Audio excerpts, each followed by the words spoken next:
Most people think their suffering comes from their circumstances. The breakup, the job they hate, the people who betrayed them, the goals they failed to reach, or the opportunities they never got. But the Stoics revealed a far more brutal truth. You are not destroyed by what happens to you. You are destroyed by the story you tell yourself about what happens. Your mind doesn't just experience life. It narrates it, judges it, twists it, fears it, compares it, magnifies it, and attaches emotion to it. The event is neutral. Your interpretation is not. The Stoics spent their entire lives mastering exactly this, the art of intervening between event and interpretation, the space where all suffering is born. This is the battlefield. This is the war inside the mind. And unless you master it, your mind will become your enemy. Today, we enter this war, not with soft philosophy, but with the same brutal psychological training Marcus Aurelius, Seneca, and Epictetus used to destroy negative thinking at its roots. This is not a feel-good lesson. This is a mental reconstruction, a demolition, a rebuild, a rewiring of the default human reaction to pain, fear, judgment, and confusion. And by the end of part 1, you will begin to understand. Your suffering has a structure. Your fear has a design. Your negativity has a blueprint. And you can dismantle it with the same precision used by the ancient sages. The Stoics believed the mind is naturally wild, not evil, not broken, not cursed, just undisciplined. Like an untrained dog, it barks at everything, reacts impulsively, panics easily, overthinks constantly, and assumes danger everywhere. The mind is powerful, but raw power without direction becomes chaos. Negative thoughts are not the enemy. Your relationship to them is. Think of the mind like a river. You cannot control the water, but you can build dams, channels, and systems that shape its flow. The Stoics did not try to stop thoughts. They tried to master their response to thoughts. They observed 4 universal truths about human negativity. 1. The mind exaggerates threats. A mild problem becomes a catastrophe. A small rejection becomes, "I'm not enough." 2. The mind creates certainty where none exists. They probably hate me. This will definitely go wrong. I'm going to fail. 3. The mind prefers familiar pain over unfamiliar possibility. We cling to old wounds because they feel like home. 4. The mind confuses emotion with truth. If you feel anxious, you assume something is wrong. The Stoics studied these patterns not emotionally, but scientifically, as if they were researchers dissecting the human psyche. And what they uncovered changed the entire foundation of personal development. Negative thinking is not natural, it's habitual, and every habit can be broken. Before we go deeper, you must understand the core principle, the foundation upon which everything else stands. You have power over your mind, not outside events. Realize this, and you will find strength. Marcus Aurelius. Interpretation creates suffering, not reality. The Stoics built a 3-step model that governs all human negativity. Step 1. The event. Something happens. A breakup, a failure, a loss, a comment, a fear, a disappointment, a memory. Step 2. The interpretation. You turn it into a story.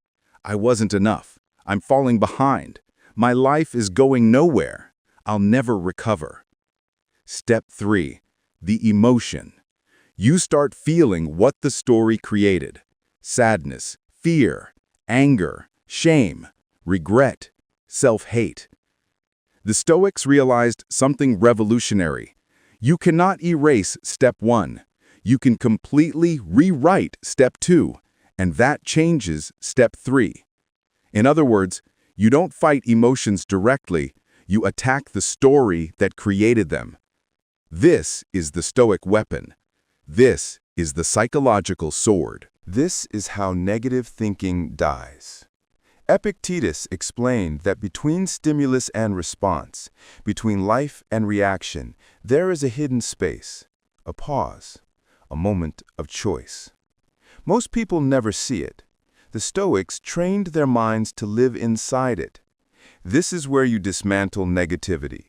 Let's break down the mechanics. A negative thought appears. You identify it instantly. You separate yourself from it. You question its truth. You dissect its origin. You replace it consciously. You act based on reason, not impulse. This process is not mystical. It is psychological engineering. Let's walk through an example. Event. You weren't invited somewhere. Automatic story. They don't like me. Emotion. Rejection, sadness, insecurity. Stoic intervention. Is this fact or interpretation? What evidence do I have? What are alternative explanations? Why do I assume the worst? Have I created unnecessary pain? This destroys the negative thought at its roots, because now the story collapses, and when the story collapses, the emotion dissolves with it. This is not positive thinking, this is accurate thinking. Stoics didn't lie to themselves, they corrected their mind when it lied to them. There are two voices inside you. Voice 1, the animal mind, impulsive, emotional, reactive, fearful, triggered by uncertainty, ruled by insecurity. This is the voice that says, what if everything goes wrong? What if nobody likes me? What if I fail? What if I'm not enough? And then there is voice 2, the rational mind, calm, detached, observing, unbiased, focused on facts, not feelings. This voice says, let me question this thought. Let me examine the evidence. Let me respond instead of react. Let me choose the best course of action. The Stoic goal is not to kill the first voice, but to prevent it from running your life. Negativity comes from the animal mind. Wisdom comes from the rational mind. The more you listen to the wrong voice, the more you suffer. One of the most powerful Stoic techniques, creating distance between you and your thoughts. Instead of saying, I am anxious, say, a feeling of anxiety is present. Instead of, I am a failure, say, a thought of failing is passing through. Instead of, I am angry, say, my mind is experiencing anger. This shift sounds small, but it is psychologically massive. It changes identity to observation, fusion to separation, reaction to analysis. Marcus Aurelius wrote, the mind must be allowed to observe itself. This is the moment you stop drowning in thoughts and start watching them float by. Thoughts are weather. You are the sky. They come and go, but you remain. The Stoics knew something modern psychology confirmed centuries later. The mind is wired to hold on to negative experiences more strongly than positive ones. Why? Survival. Your brain evolved to remember danger, anticipate threats, predict worst-case scenarios, assume risk even where none exists. This negativity bias kept ancient humans alive, but it's destroying modern humans emotionally. The Stoics saw this clearly. Negativity isn't personal, it's biological. It happens automatically until you train the mind otherwise. This realization is not depressing, it is liberating, because it means you are not flawed, you are not broken, you are not cursed with a negative mind. You are simply untrained, and what is untrained can be trained. Stoics used 3 exercises to rewire their thinking patterns. Number 1, premeditation malorum, anticipating challenges, not to scare yourself, but to reduce emotional shock. By imagining possible difficulties calmly, you weaken their impact if they occur. This destroys anxiety. Number 2. View from above. Perspective expansion. Zooming out from your life, your street, your city, your country, Earth, the cosmos, your problems instantly shrink. This destroys overthinking. Number 3.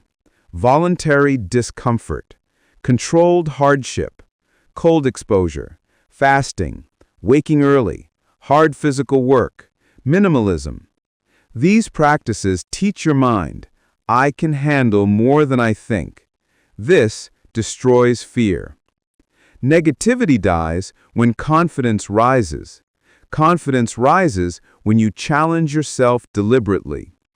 Negative thoughts are not the enemy. Unexamined thoughts are. Your mind is not broken. It is untrained, wild, untamed, running freely like an animal that has never been shown its power. The Stoics didn't promise a life without problems. They promised a mind trained so deeply that problems lost their power. Most people believe their mind is something they are stuck with, something fixed, something permanent, as if the thoughts they think today are the thoughts they must think forever. But the Stoics knew the opposite.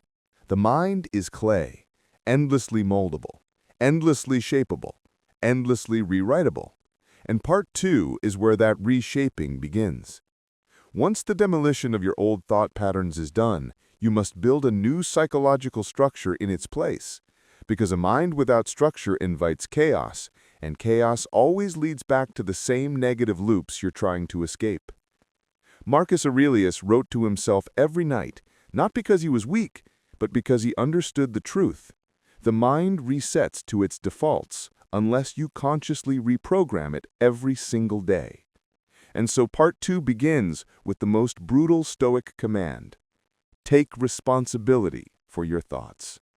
Not your trauma, not your past, not what people did to you, not the moments that wounded you, but the thoughts that come after the moment.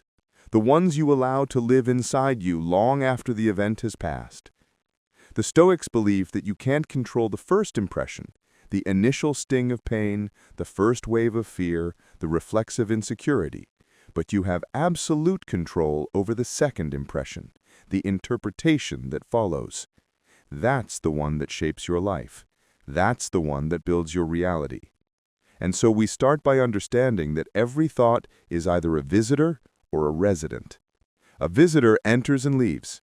A resident stays because you gave it a place to live. Negative thoughts become residents only after you entertain them, feed them, replay them, analyze them, and give them emotional oxygen until they become part of your identity. So the Stoic reconstruction begins with the skill of identifying which thoughts deserve a home and which must be immediately evicted. And eviction happens through reason, not emotion. You must treat your thoughts like a border officer treats travelers. Who are you? Where did you come from? What evidence do you have? Are you dangerous? Do you belong here? And most negative thoughts collapse under interrogation because they were never based on reality, only on fear, memory, ego, or insecurity. The Stoics used a technique called provoke, a relentless vigilance over the mind. Imagine watching your thoughts like you would watch strangers walking down a street, observing without reacting. The moment you observe a thought instead of absorbing it, you gain power over it. For example, if you think, I'm not good enough, the Stoic approach is not to fight it, but to examine it. Good enough for what? Compared to whom? Based on what evidence? When the mind is forced to answer, it often cannot. And when a thought cannot defend itself, it dies. This is what Seneca meant when he said, we suffer more in imagination than in reality. The mind invents fears, insecurities, future catastrophes, and imaginary judgments from others. But once exposed to scrutiny, these illusions collapse. But reconstruction is not just subtracting, it is also adding. You must build mental habits that protect you from negativity before it even arises. The first habit is radical clarity. Most people drown in negativity because they don't know what they want, who they are, or what their principles are. Unclear values create internal chaos. The Stoics had a simple rule: decide what kind of person you want to be, and let your thoughts align with that. If you value calmness, then thoughts that create panic are not welcome. If you value strength, then thoughts that weaken you are not welcome. If you value wisdom, then thoughts driven purely by emotion are not welcome. And once you commit to a vision of yourself, thoughts that contradict that vision become easier to detect and reject. The next habit is the discipline of perception, choosing to look at events in ways that empower you instead of weaken you. When Marcus faced betrayal, he wrote, "This is an opportunity to practice patience." When he faced loss, he wrote, "This is an opportunity to practice accepting nature." When he faced setbacks, he wrote, "This is an opportunity to strengthen the mind." The event never changed, the interpretation did. And this is the secret. Life doesn't get easier, your framing gets stronger. Another core Stoic habit is voluntary hardship, because comfort makes the mind soft, and a soft mind breaks under pressure. When you deliberately face discomfort, waking early, exercising intensely, fasting, taking cold exposure, avoiding luxury, you teach the mind that it is capable of more than it believed. Confidence skyrockets, fear decreases, resilience grows. Negative thoughts lose their grip because your identity shifts from "I hope I can handle things" to "I know I can handle anything." And a mind that trusts itself cannot be controlled by negativity. The Stoics also practiced negative visualization, imagining loss, difficulty, and challenge, not to scare themselves, but to eliminate emotional shock. When you expect life to be easy, hardship breaks you. When you expect life to challenge you, hardship sharpens you. And so the Stoic mind becomes unshakable, not because life is smooth, but because nothing is unexpected. Rehearsed adversity becomes real-world strength. But the greatest of all Stoic reconstruction habits is the ability to narrow your focus to what you can control. Every negative thought that has ever tormented you comes from focusing on something outside your power. People's opinions, outcomes, timing, past actions, future possibilities. The Stoics cut through all of this by dividing life into two categories: what you control and what you don't. What you control deserves your full energy. What you don't deserves none. This single shift eliminates 90% of negative thinking. And yet, the Stoics didn't stop there. They built one more layer: the practice of immediate recentering. Whenever their mind wandered into fear, anger, jealousy, comparison, or insecurity, they immediately returned to the present moment, because negativity lives only in memory or imagination. The present moment is neutral. The present moment is controllable. The present moment is safe. You cannot be anxious while fully present. You cannot be jealous while fully present. You cannot be afraid while fully present. The Stoics knew this, so they trained themselves to come back to the now within seconds. It is a skill, and like all skills, it gets stronger with practice. Finally, the Stoics rebuilt their minds on the foundation of character. Because when your identity is rooted in values instead of emotions, the storms of life cannot shake you. You become a person who acts based on principle instead of impulse. A person who responds instead of reacts. A person who remains firm even when the world shakes. And the moment your mind understands this truth, that negativity is a pattern, not a destiny, it begins to transform. This is the reconstruction, taking the raw, chaotic, untrained mind and reshaping it into something unbreakable, something disciplined, something wise, something deeply calm. Not emotionless, but emotionally sovereign. Not detached, but in control. Not perfect, but powerful. And when this reconstruction becomes your default mode of thinking, negativity becomes something you recognize instantly and dismiss effortlessly. Because the mind you have built no longer tolerates thoughts that weaken it. This is the Stoic mind. This is psychological rebirth.